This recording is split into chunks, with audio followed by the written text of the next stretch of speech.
One day, ennui was born from uniformity. Mot. Our English has changed with the years so that many words now connote more than they did originally. This is true of the word monotonous. From having but one tone, it has come to mean more broadly lack of variation. The monotonous speaker not only drones along in the same volume and pitch of tone, but uses always the same emphasis, the same speed, the same thoughts, or dispenses with thought altogether. Monotony, the cardinal and most common sin of the public speaker, is not a transgression. It is rather a sin of omission, for it consists in living up to the confession of the prayer book, "We have left undone those things we ought to have done." Emerson says, quote, "The virtue of art lies in detachment, in sequestering one object from the embarrassing variety." End quote.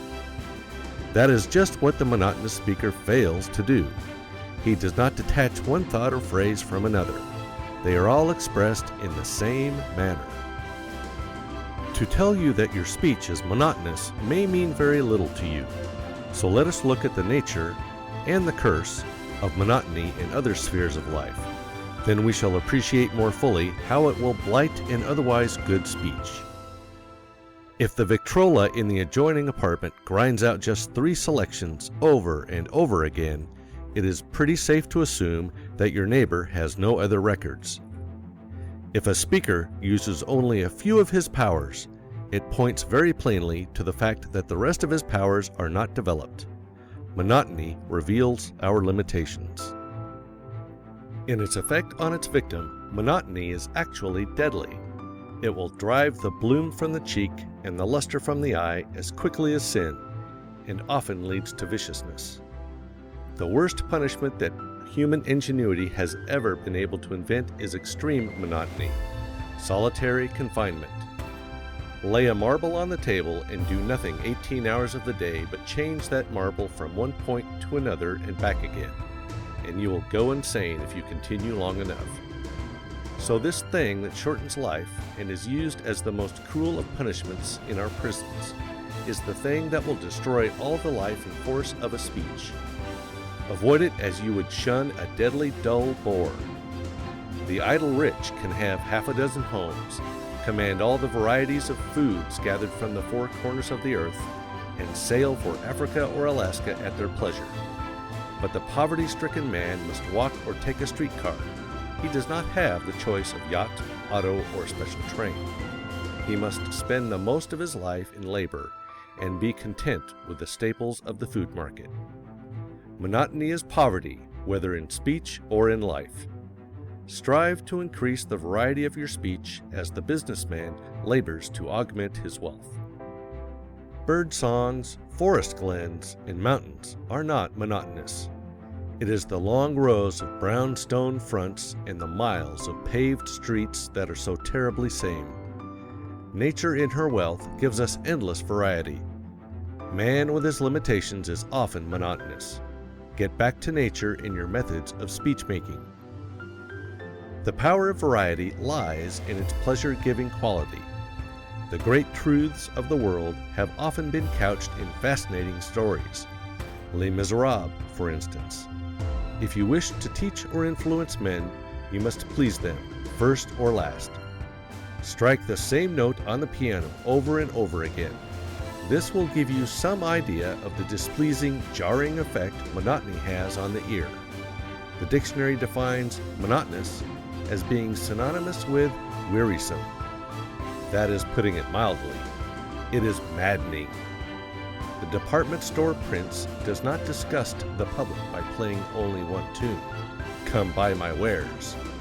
He gives recitals on a $125,000 organ, and the pleased people naturally slip into a buying mood. How to conquer monotony. We obviate monotony in dress by replenishing our wardrobes. We avoid monotony in speech by multiplying our powers of speech. We multiply our powers of speech by increasing our tools. The carpenter has special implements with which to construct the several parts of a building. The organist has certain keys and stops which he manipulates to produce his harmonies and effects. In like manner, the speaker has certain instruments and tools at his command by which he builds his argument, plays on the feelings, and guides the beliefs of his audience. To give you a conception of these instruments and practical help in learning to use them are the purposes of the immediately following chapters. Why did not the children of Israel whirl through the desert in limousines? And why did not Noah have moving picture entertainments and talking machines on the ark? The laws that enable us to operate an automobile, produce moving pictures, or music on the Victrola would have worked just as well then as they do today. It was ignorance of law that for ages deprived humanity of our modern conveniences.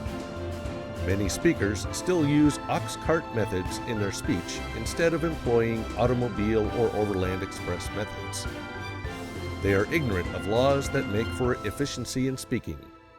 Just to the extent that you regard and use the laws that we are about to examine and learn how to use, will you have efficiency and force in your speaking. And just to the extent that you disregard them, will your speaking be feeble and ineffective. We cannot impress too thoroughly upon you the necessity for a real working mastery of these principles. They are the very foundations of successful speaking. Get your principles right, said Napoleon, and the rest is a matter of detail. It is useless to shoe a dead horse, and all the sound principles in Christendom will never make a live speech out of a dead one. So let it be understood that public speaking is not a matter of mastering a few dead rules. The most important law of public speech is the necessity for truth, force, feeling, and life. Forget all else, but not this. When you have mastered the mechanics of speech outlined in the next few chapters, you will no longer be troubled with monotony. The complete knowledge of these principles and the ability to apply them will give you great variety in your powers of expression, but they cannot be mastered and applied by thinking or reading about them. You must practice, practice, practice. If no one else will listen to you, listen to yourself. You must always be your own best critic and the severest one of all. The technical principles that we lay down in the following chapters are not arbitrary creations of our own. They are all founded on the practices that good speakers and actors adopt, either naturally and unconsciously or under instruction, in getting their effects. It is useless to warn the student that he must be natural. To be natural may be to be monotonous. The little strawberry up in the Arctics with a few tiny seeds and an acid tang is a natural berry, but it is not to be compared with the improved variety that we enjoy here. The dwarfed oak on the rocky hillside is natural, but a poor thing compared with the beautiful tree found in the rich, moist bottomlands. Be natural, but improve your natural gifts until you have approached the ideal, for we must strive after idealized nature in fruit, tree, and speech. Questions and exercises. 1. What are the causes of monotony? 2. Cite some instances in nature. 3. Cite instances in man's daily life. 4. Describe some of the effects of monotony in both cases. 5. Read aloud some speech without paying particular attention to its meaning or force. 6. Now repeat it after you have thoroughly assimilated its matter and spirit. What difference do you notice in its rendition? 7. Why is monotony one of the worst as well as one of the most common faults of speakers?